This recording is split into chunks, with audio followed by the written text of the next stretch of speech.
News India 27 नव्या पिढीचं नवं माध्यम। नाशिकच्या महानगरपालिकेत म्हणजेच राजीव गांधी भवन या 4 मजली इमारतीत दिनांक 9, 10 आणि 11 फेब्रुवारी या तारखेला पुष्प उत्सवाचं आयोजन करण्यात आले आहे। या पुष्पोत्सवाचे उद्घाटन केतकी माटेगावकर यांच्या हस्ते संपन्न होणार आहे। तसेच अनेक मान्यवर या कार्यक्रमाला उपस्थित राहणार आहेत।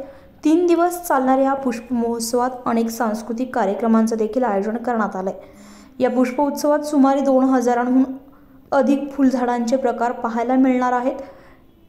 कॅटर्स इंडोर आउटडोर प्लांटिंग यांचे कमालीचे आकर्षण राहणार आहे। शिवाय या महोत्सवात बांधकामासाठी लागणारे साहित्य अवजारे देखील उपलब्ध होणार आहेत। जास्तीत जास्त नाशिककरांनी या पुष्प महोत्सवाला भेट द्यावी असं आवाहन उद्यान निरीक्षक महानगरपालिका यांच्या वतीने करण्यात आले आहे। उद्यान अधीक्षक नाशिक महानगरपालिका दरवर्षाप्रमाणे यावर्षीही पुष्प महोत्सवाची तयारी महानगरपालिकेकडून सुरू करण्यात आलेली आहे आणि 9, 10 आणि 11 फेब्रुवारी या महिन्यामध्ये पुष्प महोत्सव असणार आहे। यावर्षी आपण पुष्प महोत्सवाच्या उद्घाटनासाठी केतकी माटेगावकर यांना आमंत्रित केलेलं आहे। त्याचप्रमाणे प्रमुख पाहुणे नेते मंडळी वगैरे जे काही आहेत आपले ते सर्व कार्यक्रमाला असणार आहेत आणि सर्व नाशिककर देखील मोठ्या संख्येने भाग घ्यावा या कार्यक्रमात असं आम्ही लोकांना आवाहन करतो। सर काय प्रमुख पुष्पमहोत्सवामध्ये यावर्षी आपण बऱ्यापैकी लोकांना इन्व्हॉल्व करून घेतो आहोत।